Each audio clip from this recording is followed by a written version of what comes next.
Let's take a look at the Detroit Pistons transition defense through the first 6 games of the season, and I first want to take a look at how the offense can contribute to this as well. So turnovers is a big thing. You see a turnover there from Corey Joseph, ends up in a run out for the Knicks. Now the Pistons have been very good with turnovers this season, especially for a young team, but it's ones like this where even though there's a turnover, the Hawks don't really fly up the floor, and Detroit has to do a better job of communicating, locating guys, and not giving up a wide open shot. We'll talk a lot about communication and just a sense of urgency throughout this breakdown. It also on missed shots, layups at the rim, blocked shots. So you see there, Cade misses one at the rim. Poor communication. Nobody protects the lane in this situation. Give up a wide open layup to the Knicks. Bojan is blocked by Paolo Banchero. The Magic get it going the other way. Here, Cade does a pretty decent job contesting this shot, but you can still see how these missed shots, block shots, lead to runouts for the opponent and can contribute to the Pistons' transition defensive struggles. I don't mean to single out Jaden Ivey, but he ends up on the ground a lot on the offensive end, and that has put the Pistons in a 5-on-4 situation on the other end at a disadvantage. Now again, Isaiah Stewart does a pretty good job here contesting, but the more you put the defense in these situations, the more buckets they're going to give up, and it happens quite a few times throughout a game.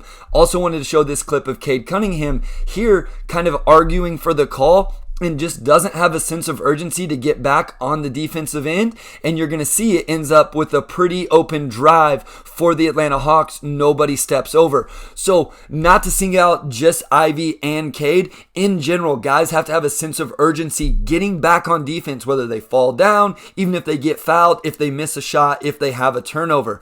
But where the real struggles start to begin is here. So after a made basket by Cade Cunningham, there is no way you can give up a bucket in transition. Some of the other things we've looked at are almost inexcusable, but something like that is not. Again, here, after a made basket, no sense of urgency, nobody's getting matched up, and the Hawks are able just to throw the ball over the Pistons' head, and the change in momentum right there cannot be understated. That is such a deflating situation when you score a bucket and then immediately give up a transition bucket on the other end.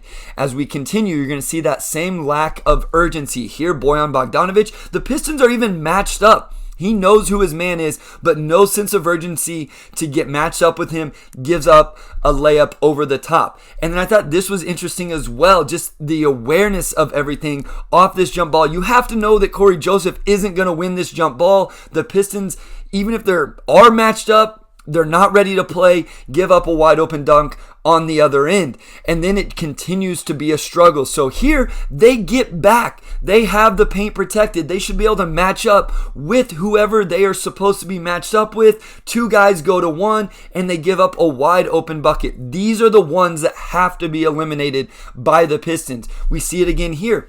Matched up on the strong side, for some reason Hami goes to that side, leaving 3-on-2 on the weak side, doesn't get a bucket, but ends up in a foul as Kuzma gets into the lane. They have to correct these immediately if you're the Detroit Pistons. One final one here against the Atlanta Hawks. What is so frustrating with these ones is 5 guys are back. The turnovers, the missed shots, Jaden Ivey falling down, that puts you in a disadvantaged situation, and those things are going to happen. When you have 5 guys back, you should be able to get matched up and should not give up wide open shots. So let's take a look at a few examples of where the Pistons do execute this. So off a Cade Cunningham miss, you just see great effort from Jaden Ivey here, sprinting back on defense. So we talked about you're going to be in disadvantaged situations at times, but if you just give that effort, that sense of urgency, you can make up for it. Here we're going to see the same thing along with communication from Isaiah Livers. Right now he's behind the Atlanta Hawks and DeJounte Murray, but as they go out, they have a 3-on-2. He points to Corey Joseph, says, you take ball. He continues down the weak side and gets a deflection on a possible lob pass. Not great offense, but at least they're putting an offense in a situation to have to make a tough play and a tough decision.